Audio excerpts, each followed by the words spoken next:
bonsoir à ceux qui sont à l'écoute, hein, c'est toujours ça de prix. Et aussi pour ceux qui vont voir ça plus tard quand on sera enregistré. Et moi, je suis rhumatologue à Haute-Pierre. Je connais bien l'os. Et vous voyez aussi Isabelle Bastian, qui est notre infirmière de coordination dans la filière ostéoporose du service.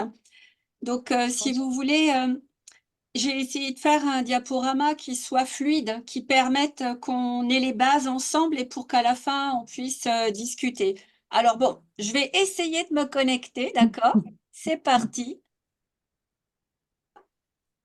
La question qui nous rassemble tous, hein, quand même, c'est est-ce que c'est utile de s'occuper de l'ostéoporose en 2024? Est-ce que ça a un sens, nous tous ensemble? Nous à l'hôpital, vous à la communauté territoriale, avec tous les soignants qui peuvent être présents, les infirmiers, les radiologues, absolument tout le monde. Donc déjà, je voulais vous dire que moi, mes seuls liens d'intérêt, c'est les patients. Et là, je vous présente des exemples de patients ostéoporotiques. On en connaît tous. On le soupçonne moins chez les hommes, et pourtant, c'est un homme sur six, hein, après 50 ans. Et je pense que ça vaut vraiment la peine tout de suite qu'on dise, est-ce que c'est utile? Alors, de façon très simple, les traitements médicamenteux, ce qu'ils ont démontré, c'est qu'ils diminuent les fractures nouvelles de 40 à 70%, ils diminuent les hospitalisations pour les fractures du fémur et ils diminuent la mortalité. Alors, ça vaut la peine quand même de parler de l'ostéoporose, parce que tant qu'on n'a pas compris ce que ça veut dire, on reste dans l'écart et le déni complet des patients et des soignants qui sont aussi un jour des patients, hein, ils auront aussi un jour un problème. Donc, qu'est-ce que c'est? Donc, tant que ça n'a pas cassé, on s'en rend pas compte et on ne protège pas son futur.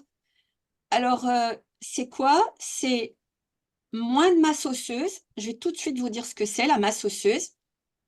Et cette masse osseuse, elle a une architecture qui va être moins bonne et je vais vous montrer rapidement pourquoi. Et de là, on passera aux fractures.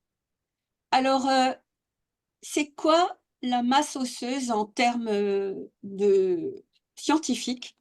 La masse osseuse, c'est les matériaux qu'on a en nous et qui nous rendent résistants au choc et à la pression.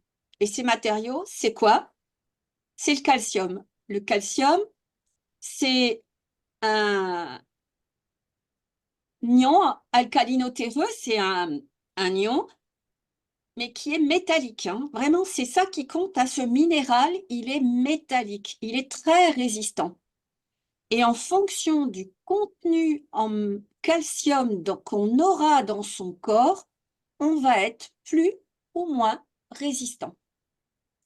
Je vous rappelle tout de suite hein, que la seule façon pour le calcium de rentrer dans le corps, c'est l'intestin. Il n'y a aucune autre façon pour le calcium de rentrer dans le corps. Et ça, c'est vraiment important à l'heure de la mauvaise nourriture actuellement. Donc, vous voyez, ça, c'est l'évolution de la masse osseuse au cours de la vie et comment on se le constitue quand on est un enfant, puis un adulte et comment on va le perdre. Et puis, regardez, c'est joli comme tout. Là, vous avez en microscope électronique une des travées qu'il y a dans l'os spongieux qui est dans les vertèbres et qui est aussi à la racine de tous les membres, hein. C'est un os éponge, hein. Et vous voyez comme c'est magnifique, hein, vraiment, c'est splendide. Mais malheureusement, ça peut s'abîmer. Et une fois que ça s'est interrompu, on ne peut plus refaire une connexion correcte. Entre autres termes, si le pont se casse, il n'y aura pas de reconstruction de pont. C'est important parce que pour l'ostéoporose, ce qui est primordial, c'est la prévention. Éviter que ça se dégrade. Alors, quelle est la raison principale pour laquelle il y a tellement de femmes ostéoporotiques? La raison principale est que les œstrogènes sont indispensables à l'absence de destruction. Et vous comprenez bien, si à 50 ans, les femmes sont ménopausées, hein, il n'y a pas le choix, hein, vivre sans les hormones ou mourir au moment où on est ménopausé. À partir de ce moment-là, on va avoir une destruction accélérée de l'os. Donc ça, c'est un point vraiment essentiel que les gens comprennent pas trop. Et c'est aussi un gros point d'injustice, hein, puisque ça, le nombre de patients que Isabelle et moi, on a vu pleurer et être déçus parce que si elles avaient su, elles se seraient prises en charge. 9 fois sur 10, les femmes auront eu une vie impeccable. Elles n'ont fait aucune erreur d'hygiène de vie, absolument aucune. Et pourtant, elles vont être ostéoporotiques. 9 fois sur 10. Vous voyez, c'est ce que vous voyez ici écrit, la carence en œstrogène, et là, les cellules qui sont excitées et qui détruisent. Voilà pourquoi. Donc là, vous avez à la radio les matériaux ici, là, dans l'avant-bras. À un moment, bien sûr, on va tomber. Et l'os qui va rencontrer le sol, il aura moins de résistance parce qu'il est plus fin et il va casser. Bien sûr, on tombe toujours, mais c'est pas le hasard si on casse. Et vous voyez, ça, c'est la première fracture dans le temps et les gens oublient qu'à ce moment-là, il faut faire une densitométrie pour voir si on était fragile ou pas fragile. Pourquoi on a cassé? Donc ça, c'est la première fracture statistiquement. Bon, on n'est pas tous des statistiques. Et puis après, 10 ans après, les vertèbres. Et les vertèbres, ça va être pendant une quinzaine d'années. On va perdre jusqu'à 20 centimètres de hauteur. Et c'est pas que ça, hein, puisque à un moment, ça va s'arrêter quand les côtes s'incrustent dans les ailes du bassin, les ailes iliaques. Mais il y aura des vraies conséquences, hein, avec le ventre qui fuit dehors, les poumons qui sont écrasés. Là, vous voyez, l'aorte, elle n'a pas du tout une taille normale, hein, c'est une forme normale. L'aorte, elle doit être droite, hein, elle ne doit pas être du tout comme ça, que ce soit pour l'aorte abdominale, pour la thoraco-abdominale, à part tout à la fin. Donc, vous voyez, les transformations corporelles, elles sont profondes. Et souvenez-vous, c'est pas du vieillissement, pas du tout du vieillissement. C'est vraiment de la dégradation des matériaux à l'intérieur. Et puis, on va avoir les autres fractures. La plus connue, c'est celle de l'extrémité supérieure du fémur, avec en France, on a 50 000 femmes chaque année qui cassent le fémur et 15 000 hommes, avec un taux de mortalité très important. Donc là, vous voyez très bien, ça c'est une hanche encore normale. Et ici, elle est cassée à la suite d'un choc de rien du tout, hein, et même spontanément. On peut casser sans tomber, hein, c'est tout à fait possible, avec des conséquences sociales qui vont être très importantes. Alors ça, c'est un point essentiel, hein. L'ostéoporose, ce n'est pas juste avoir un corps qui change de forme. C'est aussi une maladie qui tue, et qui tue beaucoup, hein. Quelles sont les fractures qui tuent? Pas le poignet. Mais en revanche, le bassin, le fémur, les vertèbres, vraiment, ça va tuer de façon importante, hein, qu'on ait plus de 75 ans ou moins de 75 ans. Et vous voyez ce que ça représente, hein, les fractures du fémur chez les femmes en dessous de 55 ans et chez les femmes de plus de 80 ans.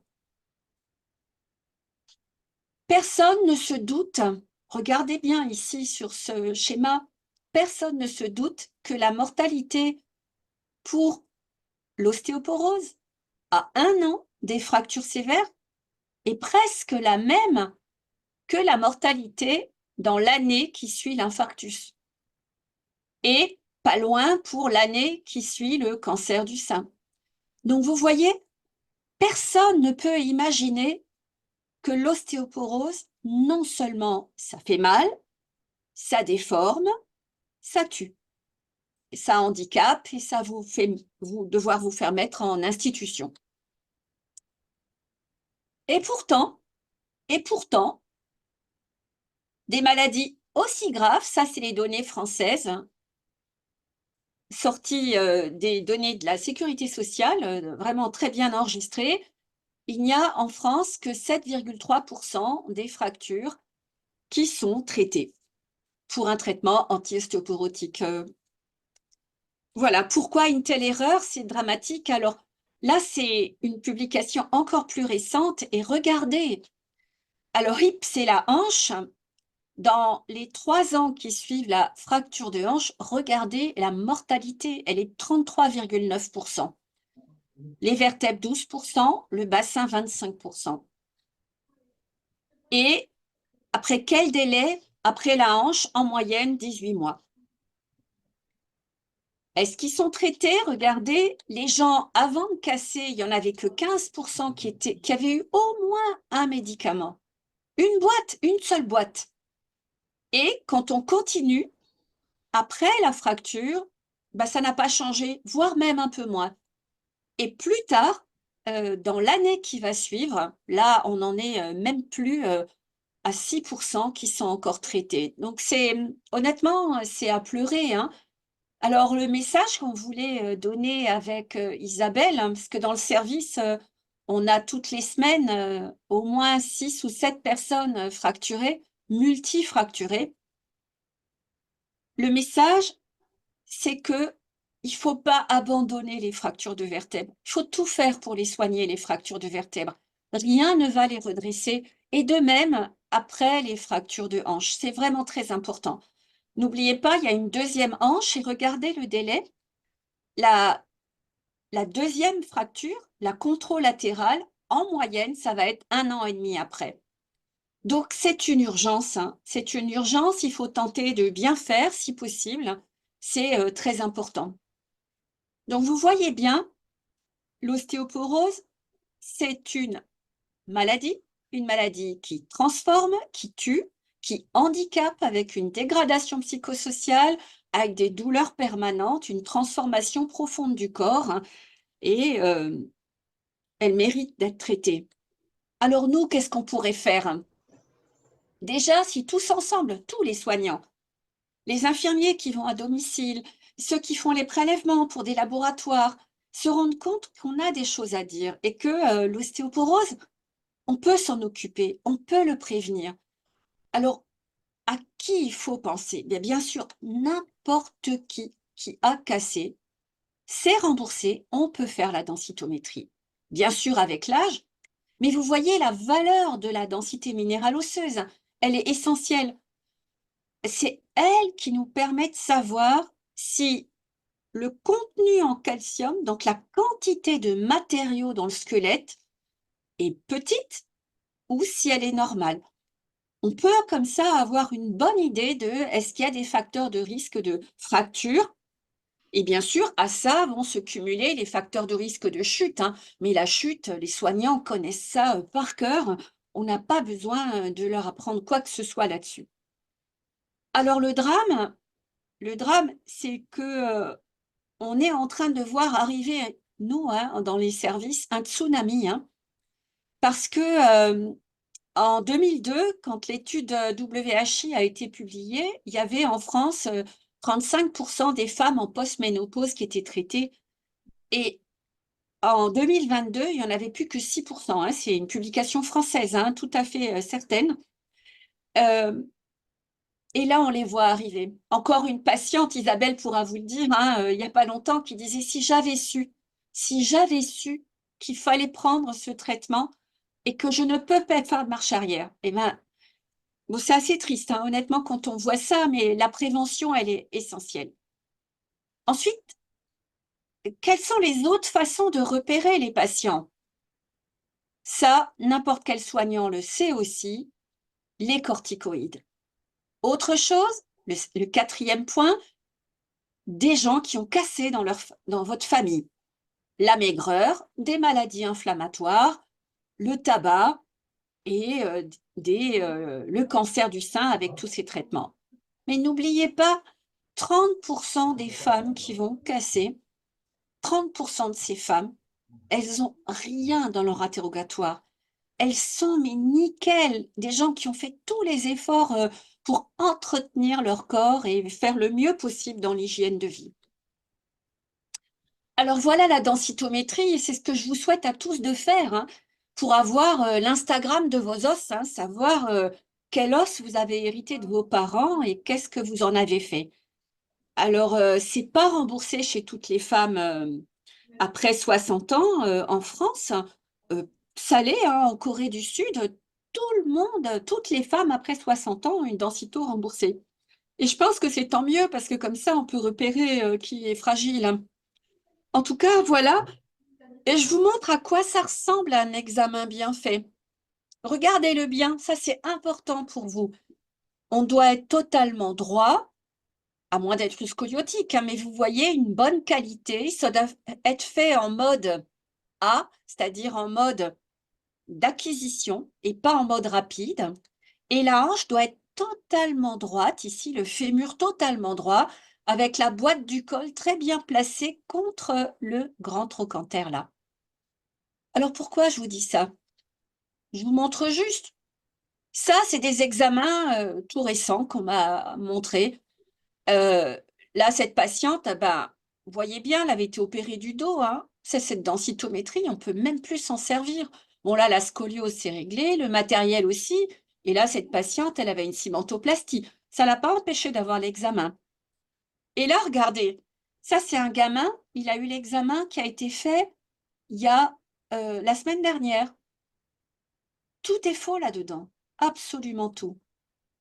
Et ici, c'est une jeune femme qui a une maladie de Crohn. Et vous voyez, là, ça a été arrêté avant l'acquisition complète, ça c'est faux. Et de l'autre côté, encore plus. Tout est faux. Aucune image n'est correcte. Et pourtant, les deux résultats ont été donnés. Donc le message, c'est il faut tenter d'avoir une densito bien faite, au bon endroit, et bien faite pour qu'on sache exactement où vous en êtes. Exactement où vous en êtes.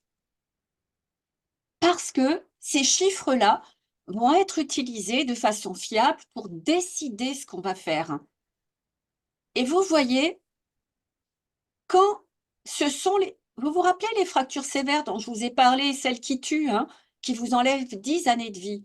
Là, il faut traiter les gens, avec si possible un avis pour être sûr que c'est exactement le traitement qu'il faut et pas un autre. Et puis, pour les autres, les non sévères ou alors pas de fracture, là, on peut attendre et on va voir ce qu'on peut donner.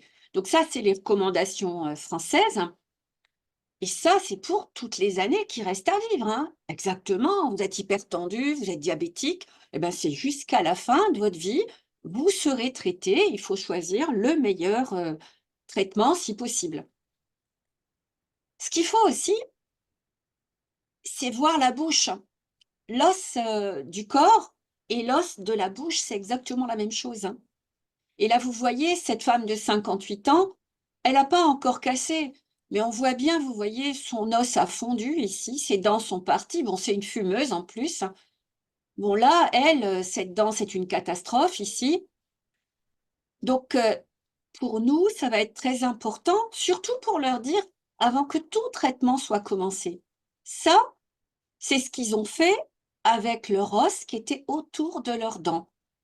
Ce qui s'est passé dans leur corps, c'est aussi autour des dents. Parce qu'on a vite un raccourci en disant que les problèmes qu'ils ont autour des dents, c'est les traitements. Non, non, non. Moi, dorénavant, ça fait des années maintenant, tous mes patients, ils ont un panoramique dentaire et une évaluation complète pour que la part de responsabilité de chaque chose soit bien actée dès le départ. Et le but, c'est arrêter d'en perdre pour que les dents qui restent ne partent pas. Alors, je vous montre les recommandations françaises, hein, de la HAS. Alors, ça a l'air illisible là, mais vous pouvez aller les chercher, elles sont tout à fait disponibles et qui disent bien qu'est-ce que ça dit. Quelle que soit la fracture qu'on a eue, si c'est un traumatisme mineur, alors faut toujours faire une densitométrie. Toujours, toujours, toujours. Et avec ça, décider qu'est-ce qu'on va faire comme traitement. Alors, si je vous le montre, regardez, ça, c'est sans doute une des diapos les plus importantes. Pourquoi? Parce qu'elle montre plusieurs choses. Elle montre que quel que soit l'âge, hein, jusqu'à 80, 90 ans, moi j'ai même des patients à 100 ans, hein, qui sont traités. Les traitements sont efficaces. Il y a des études, moi, les gens les plus âgés dans les études que j'ai vues, c'est 98 ans et demi à l'inclusion, hein, d'une étude de 2 ans. Ce qu'il faut, c'est bien vous vous rappelez avant, je vous ai dit, hein, le calcium, il est indispensable à la résistance de l'os, et pour que les traitements fonctionnent, il faut que l'alimentation soit de qualité Mmh. et qu'en plus, éventuellement, on donne, Le week-end. du calcium et que la vitamine D, soit bonne. Et puis, il y a le reste des traitements. Il y a 6 C'est déjà familles de médicaments avec, le traitement hormonal, le petit frère du traitement hormonal qui s'appelle le raloxifène, et puis ce qui fait 80 des traitements dans le monde qui sont les bisphosphonates. Ce qui est certain, c'est que toutes ces familles-là, elles diminuent les fractures de vertèbres de 40 à 70. Voilà. Certains pour la prévention primaire et les autres pour la prévention secondaire. Alors, la prévention primaire, alors bien sûr, les médecins généralistes, ils sont au milieu de tout. Vous êtes le cœur de la prise en charge des patients. Et nous, il y a des gens qu'on va voir que quand ils seront cassés. Moi, si j'avais un message à faire passer, et c'est ce que je dis en cours aux élèves sages-femmes, aux élèves infirmières, aux élèves kinés, aux étudiants en médecine, partout, partout, dans les conférences pour le grand public, c'est il faut tout faire pour garder le squelette qu'on a acquis de ses parents et pendant l'enfance. Avec des conseils d'hygiène, bien sûr, et chez les femmes, bien sûr chez les femmes, faire l'Instagram des os, la densitométrie à 45 ans, pour savoir qui on est et discuter éventuellement avec le gynéco, soit pour, si on revient en arrière, le traitement hormonal, soit à partir de 55 ans, le modulateur sélectif du récepteur aux œstrogènes, hein, qui est le raloxifène. Il n'y a plus aucun labo qui le présente actuellement. C'est tellement triste, hein, alors que ça marche très bien, c'est de la super prévention. Bon, moi je le conseille, mais quand c'est des femmes médecins qui viennent me voir en consultation pour faire l'état des lieux, alors là je fais, mais ces gens-là, c'est pas moi. C'est les médecins généralistes, c'est les gynécologues et c'est tous les soignants, toutes leurs copines. Ça, c'est primaire, essentiel. Et puis après, c'est quand on a cassé. Quand on a cassé, eh ben, bien sûr, le cœur de la vie des patients, c'est le médecin généraliste. Et après, bien sûr, le chirurgien. Et nous, les rhumatologues, c'est quoi notre valeur ajoutée? C'est qu'on va pouvoir très bien aider à interpréter le bilan phosphocalcique, les paramètres des marqueurs osseux et choisir vraiment le traitement qui colle le mieux à cette personne, à ce moment de sa vie. Qu'est-ce qui est le plus optimal pour donner le plus de chance? Ça peut être, et c'est très important, les gériatres, et bien sûr, à tous les moments, tous les soignants. Tout, l'aide-soignante, l'infirmière, absolument tout le monde. Et vous voyez, là, on commence déjà à se situer dans d'autres familles de médicaments. À partir du moment où on a déjà cassé les vertèbres, le raloxifène, le traitement hormonal, c'est fini. C'est fini. En tout cas, le traitement hormonal, pour, des bouffées de chaleur, pourquoi pas, mais en tout cas pour l'os, c'est plus la question. Après, vous aurez cette famille de médicaments et je vous rappelle, les bisphosphonates, c'est 80 des traitements dans le monde. Alors, qu'est-ce qu'on fait? Peut-être alors j'ai juste quelques diapos. Ce que je voulais vous dire, c'est que parfois on me dit: «Oh, elle a 80 ans, c'est plus la peine». Ça, c'est une étude toute récente, hein, qui refait le point sur tous les médicaments. Et c'est plus on est âgé et plus on est grave et plus c'est efficace. Il n'est jamais trop tard pour au moins rester au seuil où on est situé. Ça, c'est vraiment important. Et l'autre point aussi, c'est qu'il y a une étude qui date de 2007 où vous le voyez, donc il y avait 2100 personnes au total incluses. Elles venaient de faire une fracture. toutes n'ont pas eu de densitométrie, hein, parce que chez les gens très âgés, parfois, on ne peut pas le faire. Et vous voyez, il y avait 300 personnes de plus de 85 ans. Et vous voyez à partir de où on a l'effet sur la mortalité. Ça marche, c'est antifracturaire. Là, je vous ai mis sur la mortalité, mais c'est aussi antifracturaire. Alors, qu'est-ce qu'on a comme autre médicament? Donc, un des traitements d'exception, c'est le parathormone injectable, le tériparatide, où on a maintenant 2 biosimilaires et des génériques. Et puis, on a le denosumab ou Prolia, qui est un traitement d'exception, toujours en deuxième intention. Et comme il est compliqué à prescrire et très compliqué à suivre, ça doit être réservé aux médecins spécialistes, hein. Ça, c'est la décision de la Haute Autorité de Santé. Voilà, c'est comme ça. Mais c'est vraiment intention, c'est en deuxième intention. Et vraiment, il y a un risque, si on arrête sans faire de relais, on pourra en discuter si ça vous intéresse plus précisément. Ce que je voulais vous dire aussi, c'est que, il faut que les gens aient moins mal. Faut pas qu'ils soient prostrés en avant. Ils portent pas les corsets et ce qui est pas mal, c'est ces orthèses, pour l'extension vertébrale qui est spécifique de l'ostéoporose et on est actuellement à la 5e version, ça marche pas mal. Et puis aussi, il y a la cimentoplastie qui aide à ne pas rester couché, parce que dès qu'on est couché, on perd de l'os. Rappelez-vous, hein, c'est pas le traitement de l'ostéoporose. Alors je vous le montre exprès. Pourquoi? Parce que vous allez voir que, actuellement, on a décidé d'aller, soigner ces patients, d'aller les chercher chez le radiologue qui fait ce geste. Alors en présence d'Isabelle, hein, je voulais juste vous montrer, ce qu'on a tenté de faire, à partir de 2010, donc ça fait bientôt 14 ans. On a essayé d'aller capturer, tous les patients, à partir de 50 ans aux urgences et en chirurgie orthopédique pour les sensibiliser et les traiter. Et on n'est pas tout seul, hein. Nous, on a suivi des ordres, entre guillemets, internationaux. Ça s'appelle, des FLS, hein, des services de liaison fracturaire, pour tenter de prendre en charge ces fractures sévères. En tout cas, il y en a 830 dans le monde. Là, vous avez les cas français, hein, d'avril 2023 et on sait que quand les gens sont pris en charge comme ça, on diminue les nouvelles fractures de 33 et on diminue la mortalité à 3 ans. Alors nous, on s'est rendu compte en 2021 que ça marchait pas, on s'en sortait pas, on n'arrivait pas à en capturer assez. Pas parce qu'on avait besoin de chiffres, hein, mais parce qu'on voyait bien que les patients retournaient chez le chirurgien orthopédique pour d'autres fractures. Donc qu'est-ce qu'on a décidé de faire? On s'est dit, «Est-ce que c'est parce qu'ils sont trop âgés?» Et on n'est pas les seuls, hein, parce que dans d'autres, hôpitaux, à Saint-Étienne, à Lyon, à Lille, c'est pareil, hein. Est-ce qu'on va vers les EHPAD? Est-ce qu'on essaye d'aller directement avec un médecin qui passe toute sa journée en chirurgie? C'est ce qui s'appelle l'orthogériatrie.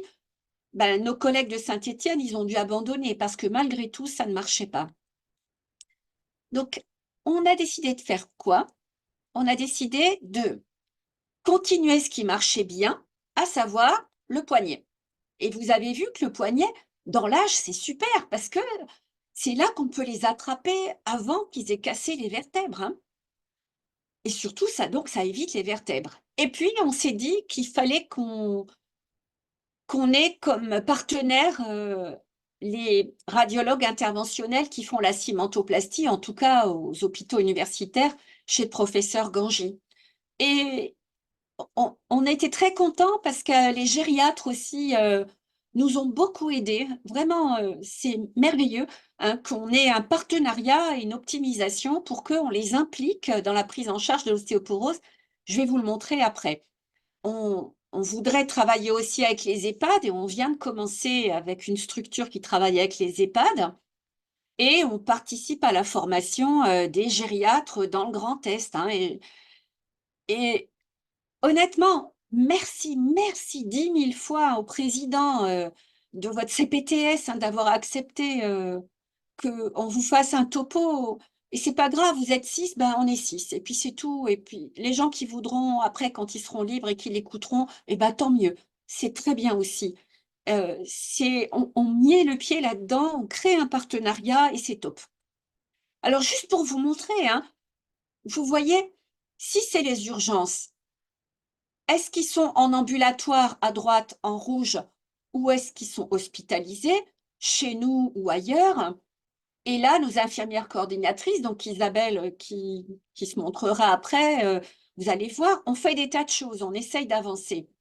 La gériatrie, je vais vous montrer ce qu'on a fait et nous, ce qu'on voudrait vraiment, en tout cas, avec vous, hein, c'est, eh ben, si on peut vous aider à quoi que ce soit, toutes vos idées seront bonnes à prendre, hein, toutes vos idées, s'il vous plaît. On est disponible pour tout, pour être expert pour vous, pour vous aider à constituer des choses simples, pour aider les patients. On est open, hein. Et alors juste un détail, rien que la cimentoplastie. Vous voyez, tous les mardis, mes collègues radiologues font leur programme pour la semaine suivante. Et tout ce qu'ils font, c'est juste cocher dans la liste des gens chez qui ils vont mettre du ciment dans les vertèbres. Ils cochent, est-ce que ça peut être de l'ostéoporose? Ou plutôt, ce n'est pas des métastases. On a la liste des patients et on s'occupe de tout le monde. Et honnêtement, bah, depuis 1 an, ça fait 147 patients. Et ben, au moins, ces 147 patients, bah, j'en ai encore vu 2 aujourd'hui, bah, c'est des gens chez lesquels on peut peut-être arrêter cette cascade terrible, de, fractures à répétition avec, moins 20 centimètres et de la mortalité. Et en 2 secondes, je vous montre juste rapidement ce qu'on a fait, 9 réunions quand même, hein, avec les gériatres pour, qu'est-ce qu'on fait avec les gens âgés? Et ça, on l'a distribué à Haguenau, à Saverne, à Sélestat, à Colmar, à Mulhouse. Dans 1 mois, je vais à Ingwiller. Le but, c'est que les gériatres s'en servent. Alors regardez, est-ce que c'est des gens qui ont une espérance de vie? On leur a mis quel était le bilan biologique à faire? Et puis vous voyez, est-ce que c'est une sévère ou pas? Heu, les radios, la densitométrie, si on peut ou pas. Si on peut pas, c'est pas grave, ça n'empêche pas de traiter. Et après, qu'est-ce qu'on choisit comme traitement? Si on sait pas, eh ben, on demande à un collègue rhumatologue. Et voilà, en ville, si vous avez des copains en ville, ou chez nous, aucun problème. On vous laisse notre téléphone de Isabelle, notre mail, aucun souci. Et on vous conseille quoi faire. Avec derrière, vous voyez, c'est 2 pages et demie, hein. Heu, derrière les petits détails, vous voyez, si la densito est pas réalisable, elle est pas réalisable. Comment on donne de la vitamine D? Et quel est le minimum à faire? Donc pour, conclure, parce qu'on m'a dit, 35 minutes maximum, hein. Donc vous voyez, moi je remercie encore, mais 100 000 fois votre communauté, professionnelle territoriale de santé, vraiment de m'offrir l'opportunité, de parler des patientes ostéoporotiques au stade où nous on les voit dans le service, en rhumato, hein. Et si on pouvait optimiser ensemble la prise en charge, ce serait bien. Alors moi, j'essaye de communiquer à tous les patients, à tous les âges, mais aimez vos os, bon sang. Pensez que le calcium, faut le manger, sinon vous n'en aurez pas. Et alors vous cambriolez votre squelette et vous serez encore plus fragile.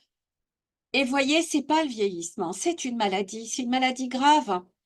Et le deuxième message, c'est que quand les gens ont fait une fracture sévère, donc rappelez-vous, le bassin, l'humérus, les vertèbres, faut se dépêcher de traiter. On a 3 mois pour commencer le traitement et arrêter la cascade de «je te prends 10 années de ta vie».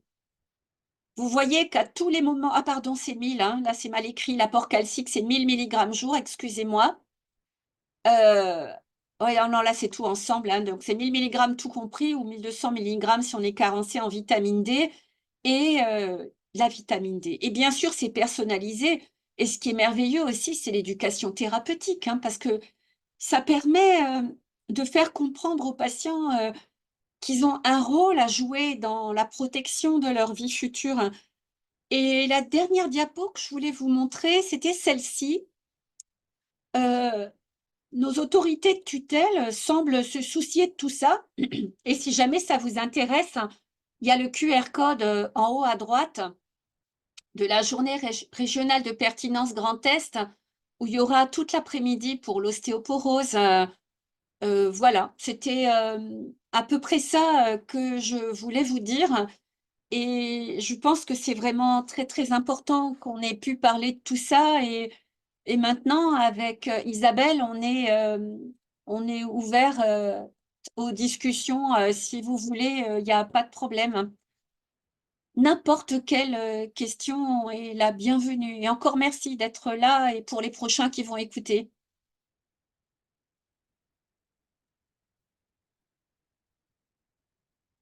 Merci à vous déjà pour votre intervention.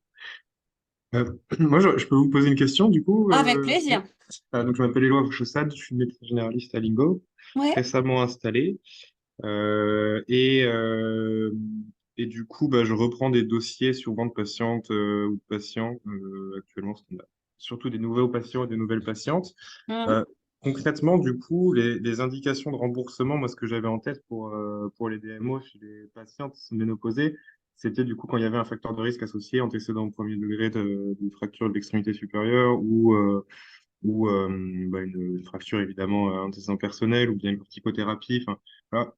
Il n'y a pas toujours pas d'indication du coup de manière systématique chez une femme ménopausée, comme vous le disiez, à partir d'un certain âge. C'est pas remboursé quoi. On peut le proposer, mais il n'y aura pas de remboursement par la Sécu à ce Bah, il moment-là. n'y aura pas de remboursement, mais bon, après tout, en tout cas, nous, à l'hôpital, l'acte, c'est 39 €. D'accord, ok. Honnêtement, une mauvaise coiffure chez un coiffeur, ça coûte plus, hein. Oui, après chez certaines personnes c'est problématique, mais Non, oui, non, ok, mais je suis d'accord. d'accord. C'était pour En tout savoir. cas, faut pas hésiter. Et nous, s'il y a des facteurs de risque, on les fait et on le fait rembourser, hein. Il n'y a pas de souci, hein. C'est pas.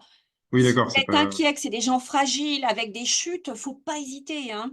Ok. Et concernant la supplémentation vitamino-calcique, du coup, j'ai récupéré notamment le dossier de deux personnes qui sont sous fausse avance, donc avec une association d'Andrette et de vitamine D déjà, euh, qui sont plutôt équilibrés en termes de bilan phosphocalcique biologique. Dans ces cas-là, vous mettez quand même une supplémentation si, par exemple, il y a un apport calcique qui est, je ne sais rien, estimé à 700-800 mg par jour. Est-ce que vous pouvez quand même mettre Oui, je mettrai un demi-comprimé de calcium, hein. vous mettez systématiquement quelque chose en Écoutez, plus, enfin, vraiment, pour optimiser le gain ouais, du médicament, parce que ce médicament, il fait deux choses, hein. Il bloque la destruction et du coup, il permet aux cellules qui fabriquent, s'il y a des matériaux, de réparer ce qui est présent. Donc, l'action de la lindronate, d'un bisphosphonate, OK, vous bloquez la cellule destructrice, mais il faut que vous ayez 1000 mg jour de calcium tout compris et une vitamine D magnifique. C'est pour oui, ça que c'est d'accord. essentiel pour optimiser. Et bien sûr, il faut qu'ils arrêtent de fumer, hein. Ok. Non, mais Oui, oui, bien sûr. Ok, d'accord. et Donc, comme dit, juste encore un détail, si je peux me permettre, c'est que dans la lindronate 5600, il va y avoir l'équivalent de euh, 2 gouttes jour de vitamine D.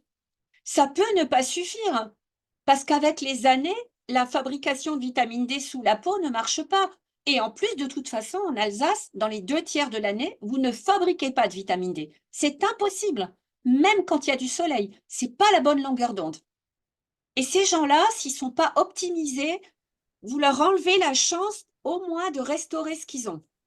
d'accord. Donc, C'est clair comme ça ou pas? oui, oui, bien sûr. Oui, Ah voilà. pour une efficacité, il faut assurer au minimum un apport calcique d'un gramme par jour Ouais. et du coup, quand même, la vitamine D de toute manière à supplémenter. Ok, Et en tout cas, ce qui est sûr, c'est que je vais jamais donner 2 comprimés jour de calcium, hein. Jamais. d'accord. C'est un et un petit effort alimentaire. Ouais, ok, ça Mm. marche. Je vous remercie beaucoup. Ben, c'est moi qui vous remercie d'être là, c'est super. Et n'hésitez pas, hein, si vous avez le moindre dossier à problème, hein, on vous donne, je ne sais pas si vous avez déjà eu un courrier de notre parcours OS pour un de vos patients, mais n'hésitez pas à prendre le mail d'Isabelle Bastian. C'est vraiment très facile, hein. Sinon, vous demandez à Madame Comté qu'elle vous donne notre mail et puis nous, on vous envoie nos références, hein, il n'y a pas de souci, hein. On est là pour ça, hein. Ok, merci.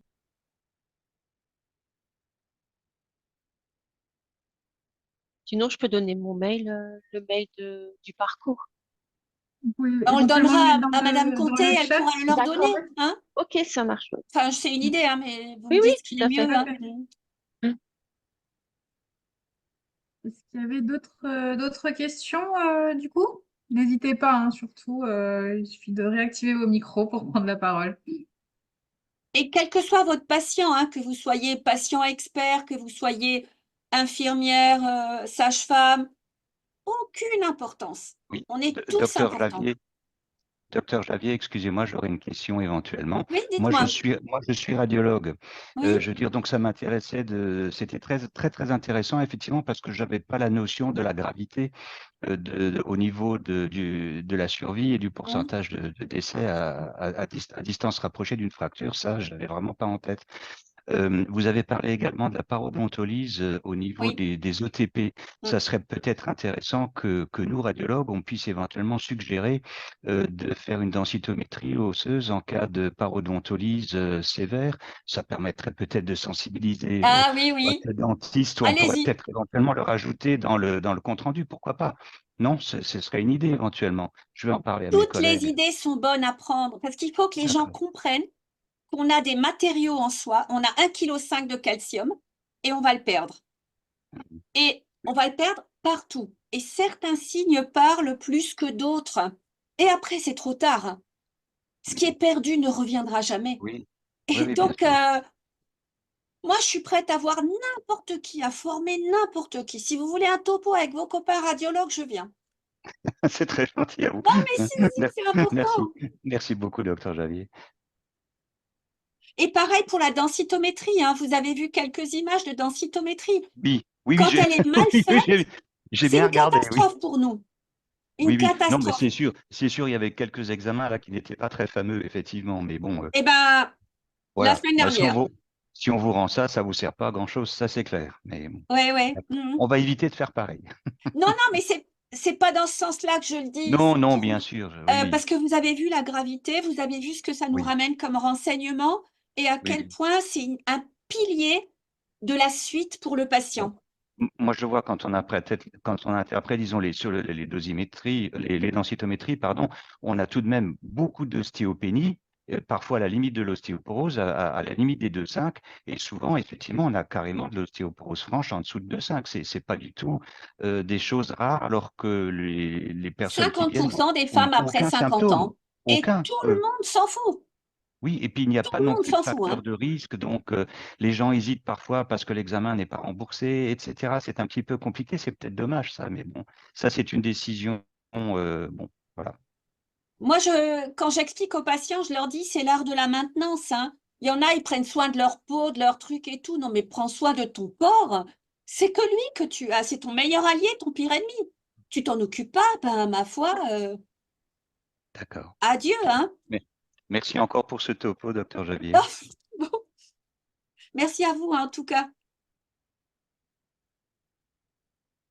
Bon, n'hésitez pas, hein, la question que vous voulez, où est-ce qu'il y a du calcium dans la nourriture, tout ce que vous voulez. Et sinon, Isabelle, vous pouvez dire à quel point les patients sont contents, hein, quand on les appelle et l'éducation thérapeutique et tout. Ah oui, oui, ça c'est certain, hein. J'ai encore une patiente qui m'a dit la semaine dernière, vous êtes le soleil de ma journée, parce que bah, je la rappelais dans le suivi du parcours suite à son résultat de densitométrie osseuse. Et bah, elle s'est sentie prise en charge et avant, elle se sentait un peu abandonnée. Et donc, ça lui a vraiment fait du bien. Et bah, du coup, je lui ai proposé l'ETP aussi, mais Mmh. on a pu relancer aussi la Mmh. prise en charge avec une collègue rhumatologue, une collègue à vous. Et du coup, elle est rassurée. Et c'est sûr que ça lui a changé un peu sa journée. Ouais, ouais. Alors, Voilà. il y a nous à l'hôpital et après, il y a le territoire. Alors, les infirmières azalées, les IPA, mais moi, je trouve ça génial. Moi, je vais former qui veut, n'importe où, je vais n'importe où.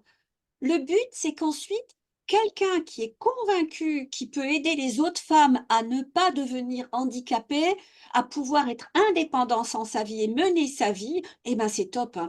Donc, dans tous les CPTS, si on peut mesurer les gens pour au moins voir leur taille et le jour où ils ont mal pour quoi que ce soit, hop, on a noté dans sa tête, on sait qu'il y a quelque chose.